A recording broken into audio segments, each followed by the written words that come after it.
Hi friends, आप सभी का आपके अपने यूट्यूब चैनल यूपीएससी इन्फो 24 में स्वागत है। तो दोस्तों, हम उम्मीद करते हैं कि आप सभी लोग स्वस्थ होंगे और खुश होंगे। फ्रेंड्स, ये जो वीडियो है ये पीजीटी हिस्ट्री का भाग 16 है। तो अगर आप टीजीटी, पीजीटी और जीआईसी की तैयारी कर रहे हैं तो ये वीडियो आपके लिए है। स्टार्ट करते हैं इस वीडियो का पहला नंबर क्वेश्चन, जो 51 नंबर से शुरू हो रहा है। क्वेश्चन है फ्रेंड्स, कार्ल मार्क्स और फ्रेडरिक एंगल्स द्वारा लिखित द कम्युनिस्ट मैनिफेस्टो पहली बार कब प्रकाशित किया गया था? को पहली बार कब प्रकाशित किया गया था, किस सन में प्रकाशित किया गया था, ये आपको बताना है, डाट डाट में बनना है। ऑप्शन ए है 1847 में, ऑप्शन बी है 1846 में, ऑप्शन सी है 1849 में और ऑप्शन डी है 1848 में। तो आंसर जो हो जाएगा डी हो जाएगा दोस्तों, 1848 में। 1848 में कार्ल मार्क्स और फ्रेडरिक एंगल्स द्वारा लिखित पुस्तक कम्युनिस्ट मैनिफेस्टो को 1848 में प्रकाशित किया गया था। व्याख्या देखते हैं। कम्युनिस्ट पार्टी का घोषणा पत्र, कम्युनिस्ट पार्टी का घोषणा पत्र, जिसे साम्यवादी घोषणा पत्र भी कहते हैं और इंग्लिश में इसे कहते हैं कम्युनिस्ट मैनिफेस्टो। कम्युनिस्ट मैनिफेस्टो, जिसमें मार्क्सवाद और साम्यवाद के मूल सिद्धांतों की विवेचना की गई है। इसे वैज्ञानिक कम्युनिज्म के प्रवर्तक कार्ल मार्क्स तथा फ्रेडरिक एंगल्स द्वारा वर्ष 1848 में जर्मन भाषा में, तो किस भाषा में? जर्मन भाषा में प्रकाशित किया गया था। इसमें वर्ग संघर्ष तथा पूंजी की समस्याओं का विश्लेषणात्मक विवेचना किया गया है। तो ये जो कम्युनिस्ट मैनिफेस्टो है, इसको किस भाषा में प्रकाशित किया गया है? तो जर्मन भाषा में प्रकाशित किया गया है। किस सन में प्रकाशित किया गया है? 1848 में। और इसमें किस चीज़ की विवेचना की गई है? तो वो है वर्ग संघर्ष तथा पूंजी की समस्याओं का विश्लेषणात्मक विवेचना किया गया है। इन तथ्यों को याद रखेंगे। आगे चलते हैं। 52 नंबर क्वेश्चन, इतिहास के संरचनात्मक सिद्धांत का प्रतिपादन किसने किया था? इतिहास के संरचनात्मक सिद्धांत का प्रतिपादन किसने किया था? ऑप्शन ए है हर्बर्ट स्पेंसर ने, ऑप्शन बी है इब्न खल्दुन ने, ऑप्शन सी है स्पेंगलर ने, ऑप्शन डी है क्रोचे ने। तो आंसर जो जाएगा दोस्तों बी के साथ जाएगा, इब्न खल्दुन ने। इब्न खल्दुन ने इतिहास के संरचनात्मक सिद्धांत का प्रतिपादन किया था। ऑप्शन बी आपका सही होगा। व्याख्या देख लेते हैं। अरब के प्रसिद्ध इतिहासकार इब्न खल्दून को इतिहास के संरचनात्मक सिद्धांत का प्रतिपादक माना जाता है। तो ये कहाँ के निवासी थे? अरब के थे। और इन्हें का इब्न खल्दून को इतिहास के संरचनात्मक सिद्धांत का क्या है? प्रतिपादक माना जाता है। उसने इतिहास की अवयवी व्याख्या द्वारा राजवंशों और राज्यों के उत्थान तथा पतन का विश्लेषण किया है। उसने क्या किया है? इतिहास की अवयवी व्याख्या द्वारा राज्यों और जो राज्यों हैं और राजवंशों हैं उनका उत्थान और पतन का विश्लेषण मतलब किया है। अन्य जो महत्वपूर्ण तथ्य है उसको भी जान लीजिए। स्पेंगलर इतिहास के चक्रीय सिद्धांत से संबंधित है। जो स्पेंगलर है वो इतिहास के चक्रीय सिद्धांत से संबंधित है। और इब्न खल्दून को इतिहास का संरचनात्मक सिद्धांत का प्रतिपादक माना जाता था। तो दोनों को अलग अलग चीज़ से आप ऐड कर लेंगे, ठीक है? दोनों को अलग अलग चीज़ से देख लेंगे। तो इधर हो जाएगा, इब्न खल्दून को इतिहास के संरचनात्मक सिद्धांत का प्रतिपादक माना जाता है। तो स्पेंगलर को इतिहास के चक्रीय सिद्धांत से संबंधित माना जाता है। इन्होंने चक्रीय सिद्धांत को प्रतिपादित किया था। स्पेंगलर ने सामाजिक विकास के सिद्धांत का प्रतिपादन किया है। स्पेंगलर ने सामाजिक विकास के सिद्धांत को भी प्रतिपादित किया है। उनके विचारों पर डार्विन का प्रभाव है। तो क्वेश्चन पूछता है स्पेंगलर के जो विचार है उस पर किसका प्रभाव है? तो आंसर होगा डार्विन का, ठीक है? जबकि क्रोचे अभिव्यंजनवाद से संबंधित विचारक हैं। आगे चलते हैं। 53 नंबर क्वेश्चन है फ्रेंड्स, बाल गंगाधर तिलक के बारे में निम्नलिखित कथनों पर विचार कीजिए। बाल गंगाधर तिलक के बारे में निम्नलिखित कथनों पे क्या करना है? विचार करना है। आप कथन 1 है, उन्होंने एज ऑफ कंसेंट बिल का समर्थन किया और उन लोगों की आलोचना की जिन्होंने अपने लेखन के माध्यम से इसका विरोध किया। दूसरा है, उन्होंने बम्बई के श्रमिक वर्ग के साथ संपर्क विकसित करने का भी प्रयास किया। और तीसरा कथन है, उन्होंने शराब की दुकानों की सामूहिक धरनों में भाग लिया। तो उपयुक्त में से कौन सा कथन सत्य नहीं है, ये आपको बताना है। 53 का जो आंसर जाएगा दोस्तों, ऑप्शन ए है, 1-2 सही है, ये 2 गलत है, या कौन सा गलत है ये आपको बताना है। तो इसका जो है कौन सा इसमें है, उपयुक्त कथनों में से कौन सा सत्य नहीं है, कौन सा सत्य नहीं है ये बताना है। तो इसका जो आंसर जाएगा डी के साथ जाएगा, केवल एक। उन्होंने एज ऑफ कंसर्ट बिल का समर्थन किया और उन लोगों की आलोचना की जिन्होंने अपने लेखन के माध्यम से इसका विरोध किया। इसका उन्होंने मतलब एक गलत कथन है, सही नहीं है, सत्य नहीं है, बाकी के दोनों सही है। आगे चलते हैं, व्याख्या देख लेते हैं। बाल गंगाधर तिलक का जन्म 23 जुलाई 1856 को महाराष्ट्र के रत्नागर जिले में हुआ था। कहाँ हुआ था? इनका जन्म महाराष्ट्र स्टेट में हुआ है 23 जुलाई 1856 को। और किस जिले में? तो आंसर हो जाएगा रत्नागिरी जिले में। ए गरम दल के प्रमुख सहयोगी के रूप में थे। गरम दल में कौन कौन थे? लाल बाल पाल, आप कह सकते हैं लाल बाल पाल, ये याद रखिएगा। लाला लाजपत राय, बाल गंगाधर तिलक और बिपिन चंद्र पाल, तो इनको आप याद रखेंगे। तथा उन्होंने इस बिल का विरोध किया था। इन्होंने स्वतंत्रता आंदोलन के लिए शराब की भारतीय अशांति का जनक कहा जाता था। इन्होंने स्वतंत्रता आंदोलन के लिए शराब की, ठीक है, शराब का भी विरोध किया था और इन्हें जो है भारतीय अशांति का जनक कहा जाता था। इन्होंने एज ऑफ कंसेट दुकानों पर सामूहिक धरनों में भाग लिया। इन्होंने एज ऑफ कंसेट दुकानों पर सामूहिक रूप से भाग लिया। थोड़ा आगे पीछे हो गया है दोस्तों, इसको आप ध्यान रखेंगे।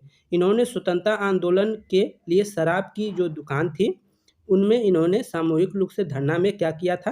भाग लिया था दुकानों पर। और इन्हें क्या है? भारतीय अशांति का जनक कहा जाता है। आगे चलते 54 नंबर क्वेश्चन देखते हैं फ्रेंड्स। 54 नंबर है, निम्नलिखित में से कौन व्यंग कवि था? निम्नलिखित में से कौन व्यंग कवि था, ये आपको बताना है। ऑप्शन ए है मिर्जा मोहम्मद रफ़ी सौदा, बी है मीर तकी मीर, और ऑप्शन सी है जाफर जट लल्ली, और ऑप्शन डी है वली दखनी। तो कौन है इसमें से, ये आपको बताना है। तो 54 का जो आंसर हो जाएगा वो सी सही हो जाएगा, जाफर चट लल्ली। जाफर चट लल्ली ये आंसर हो जाएगा। व्याख्या देखते हैं। जाफर टल्ली व्यंग काव्य के कवि थे। जाफर जट टल्ली, व्यंग यहाँ पे जट रहेगा, जट लल्ली व्यंग काव्य के कवि थे। इन्होंने अपनी रचनाओं में हास्य प्रधान शब्दों को प्रमुखता देकर मनोरंजन का कार्य किया। आगे चलते हैं 55 नंबर, जिया तरंग आंदोलन प्रारंभ हुआ। जिया तरंग आंदोलन प्रारंभ हुआ कहाँ में?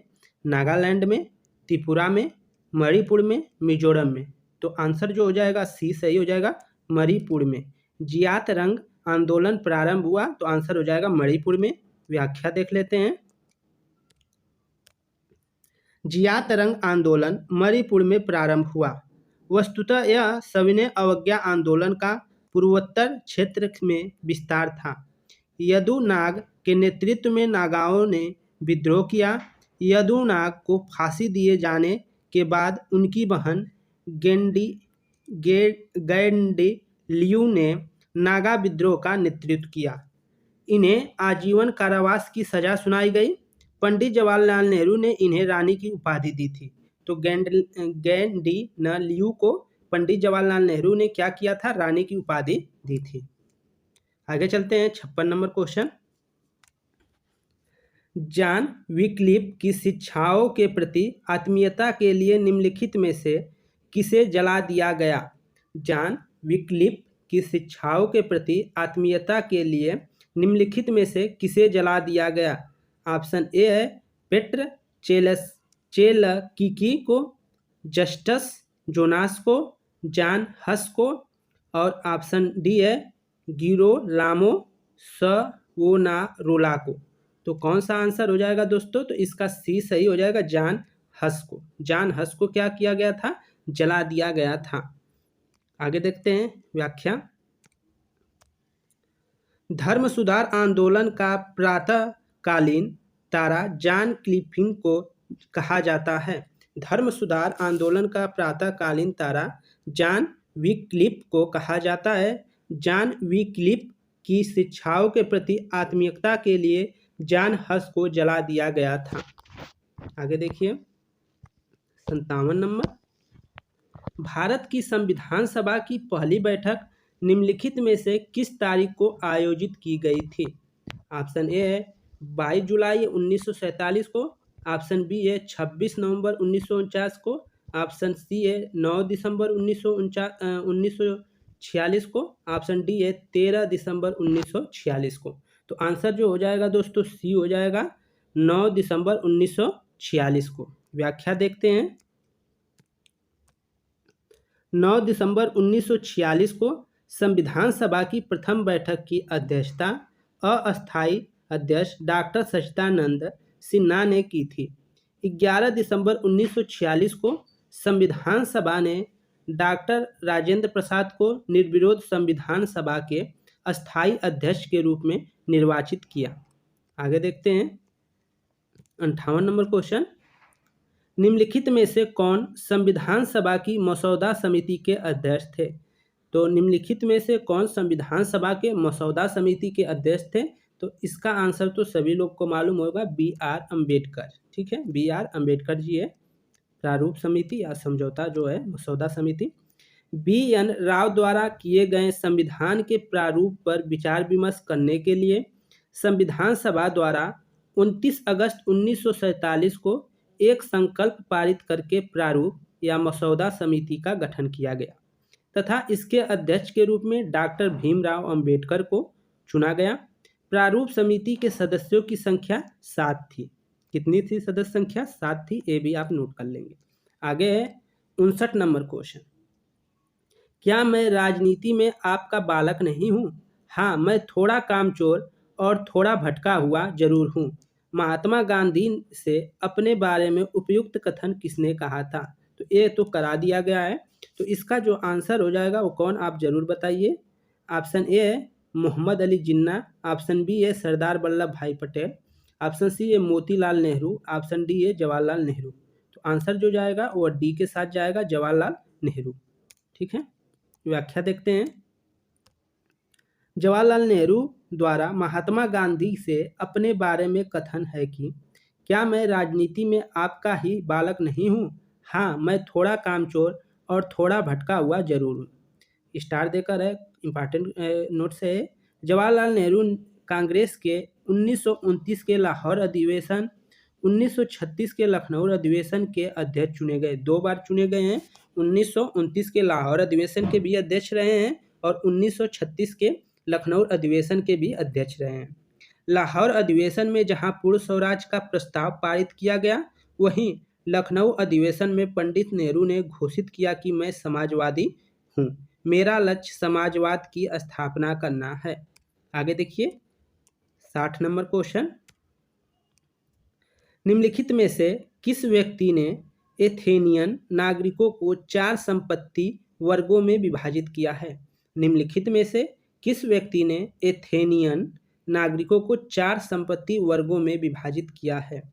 ऑप्शन ए है क्लिस्थनीज ने, ऑप्शन बी है पीसी स्टाप्स ने, ऑप्शन सी है ड्रैको ने, ऑप्शन डी है सोलोन ने। तो किसने किया है दोस्तों? 59 का आपका, अरे 60 है ना, हाँ 60 का आंसर। तो आंसर हो जाएगा डी, सोलोन ने। आंसर क्या हो जाएगा? डी। व्याख्या देख लेते हैं। एथेंस विश्व के सबसे प्राचीन शहरों में से एक है। सोलोन ने यहाँ जिन सुधारों की शुरुआत की वे आर्थिक व राजनीतिक दोनों मुद्दों से जुड़े थे। राजनीतिक रूप से सोलोन ने अपने धन और सैन्य सेवा करने की क्षमता के आधार पर एथेनियन को 4 वर्गों में विभाजित किया था। एथेनियन को 4 वर्गों में विभाजित किया था। फ्रेंड्स, ये वीडियो यहीं पे समाप्त होते हैं। हम उम्मीद करते हैं कि ये वीडियो आप लोगों को मतलब पसंद आई होगी। अगर वीडियो पसंद आई है तो वीडियो को लाइक कर दें और चैनल पे नए हैं तो चैनल को ज़रूर सब्सक्राइब कर लें। नमस्कार।